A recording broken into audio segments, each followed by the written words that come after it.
यह व्याप्तं सर्वमिदं जगत् स्थावर जंगमं तामधेनु शिरसा वंदे भूत भवस्य मातरम।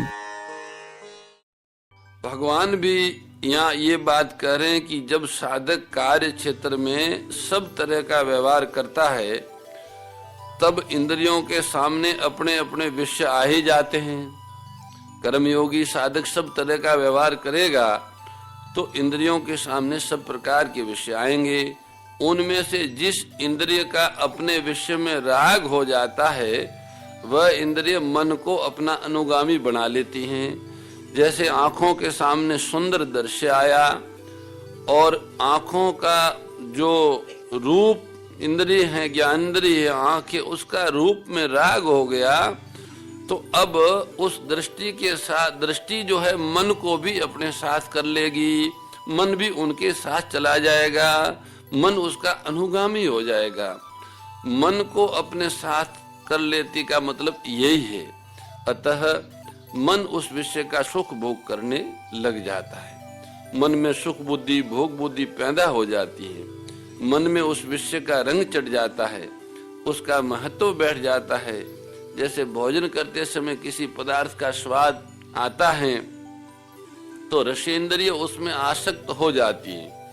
आसक्त होने पर रसेंद्रिय मन को भी अपने साथ खींच लेती है तो मन उस स्वाद में प्रसन्न हो जाता है, राजी हो जाता है। तदस्य हरति प्रज्ञाम।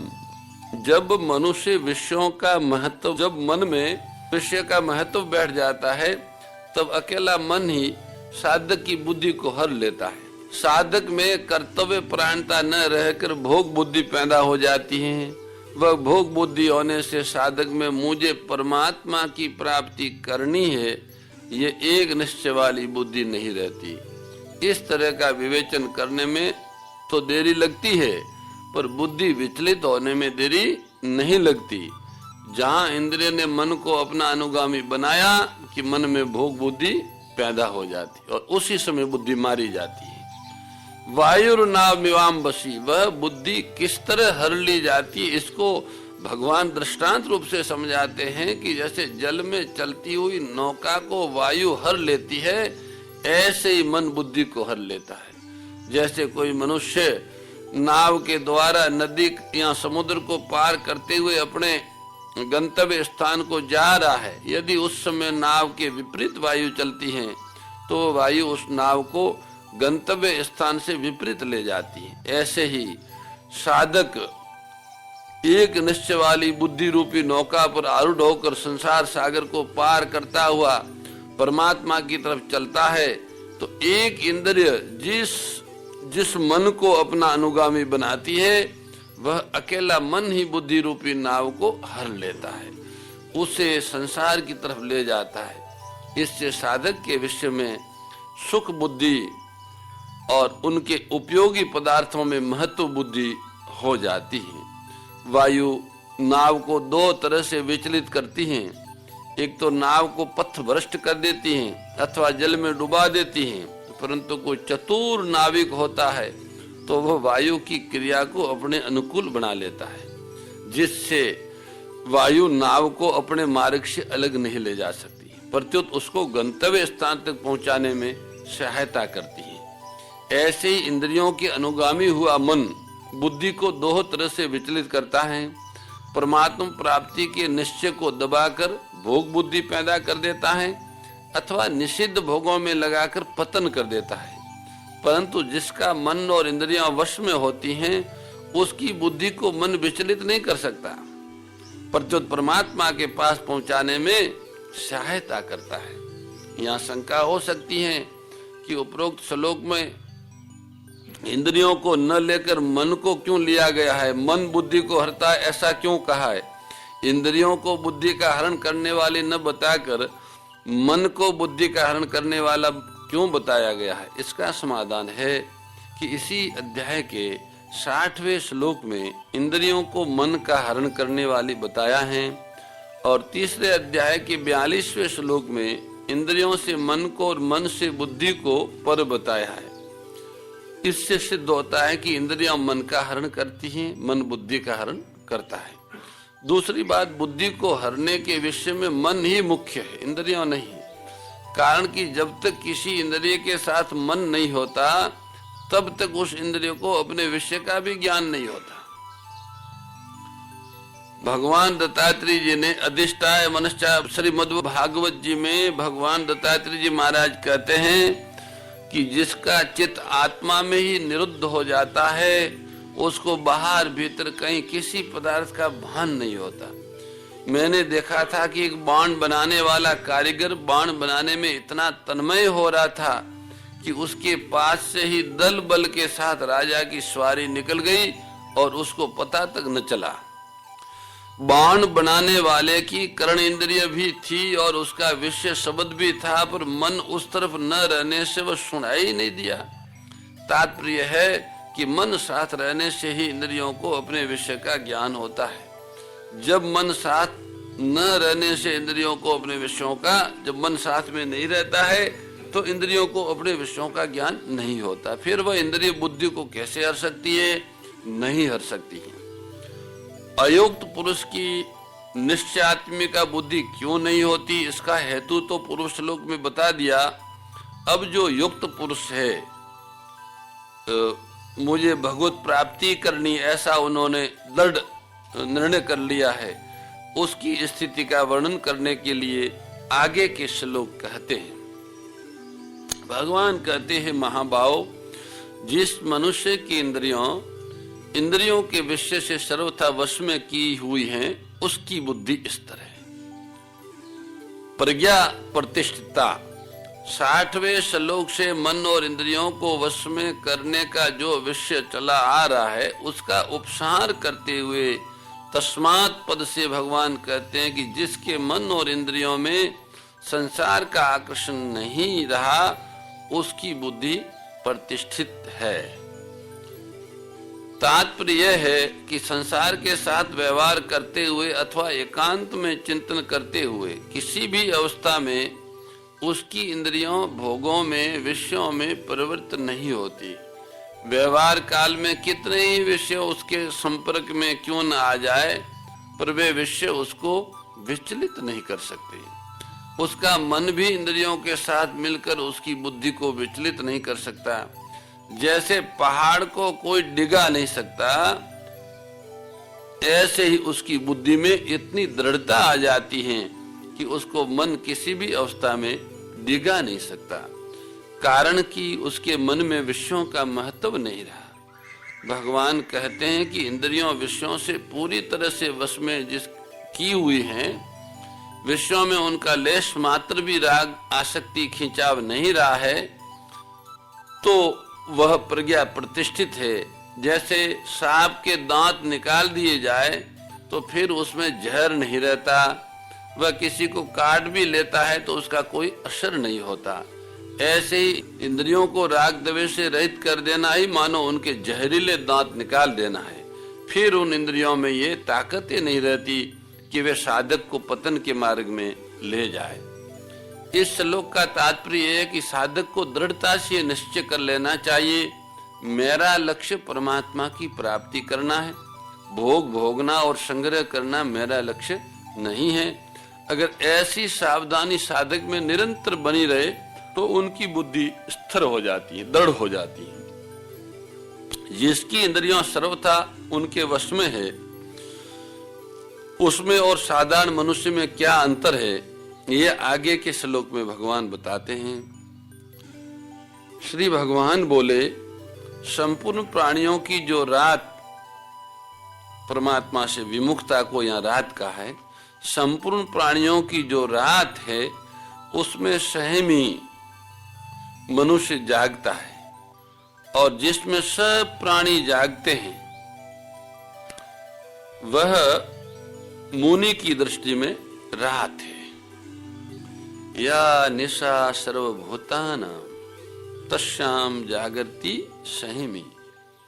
जिनकी इंद्रियों और मन वश में नहीं है, जो भोगों में आसक्त है, वे सब परमात्मा तत्व की तरफ से सोए हुए हैं, भगवान की ओर से सोए हो। परमात्मा क्या है, तत्व ज्ञान क्या है, हम दुख क्यों पा रहे हैं, संताप जलन क्यों हो रही है, हम जो कुछ कर रहे हैं उसका परिणाम क्या होगा, इस तरफ बिल्कुल न देखना ही उनकी राहत है। परमात्म प्राप्ति की ओर से सोए हुए अधिकतर मनुष्य, उनके लिए बिल्कुल अंधेरा है। या भूता नाम कहने का तात्पर्य जैसे पशु पक्षी आदि दिन भर खाने पीने में लगे रहते हैं, ऐसे ही जो मनुष्य रात दिन खाने पीने में, सुख आराम में, भोगों में, संग्रह में, धन कमाने में लगे रहते हैं, उन मनुष्यों की गणना भी पशु पक्षी आदि में ही है। कारण कि परमात्म तत्व से विमुख रहने में पशु पक्षी आदि में और मनुष्य में कोई अंतर नहीं है। दोनों ही परमात्म तत्व की तरफ से सोए हुए हैं। हाँ, अगर कोई अंतर है तो वो इतना है कि पशु पक्षी आदि में विवेक शक्ति इतनी जागृत नहीं है, इसलिए वे खाने पीने आदि में लगे रहते हैं, और मनुष्य में भगवान की कृपा से वह विवेक शक्ति जागृत है, जिससे वह अपना कल्याण कर सकता है, प्राणी मात्र की सेवा कर सकता है, परमात्मा की प्राप्ति कर सकता है। परंतु उस विवेक शक्ति का दुरुपयोग करके मनुष्य पदार्थों का संग्रह करने में एवं उनका भोग करने में लग जाते हैं, जिससे वे संसार के लिए पशुओं से भी अधिक दुखदायी हो जाते हैं। कारण कि पशु पक्षी तो बेचारे जितने से पेट भर जाए उतना ही खाते हैं, संग्रह नहीं करते, परंतु मनुष्य को कहीं भी जो कुछ पदार्थ आदि मिल जाता है वो उसके काम में आए या ना आए, उसका तो बस संग्रह करना, इकट्ठा कर लो, रख दो रख दो रख दो रख दो, तो उसका कोई पार है नहीं। दूसरों के काम में आने वाली चीजें वो संग्रह करके रख लेगा तो उनके बाधा पड़ जाएगी ना, उसमें बाधा डाल देते हैं। इसलिए हमारे यहाँ भोग से संग्रह को बड़ा पाप माना है। भोग की एक सीमा है, एक मकान में रहोगे, एक गाड़ी रखोगे, इतना भोजन करोगे, इतना कपड़ा पहनोगे, उसकी सीमा है।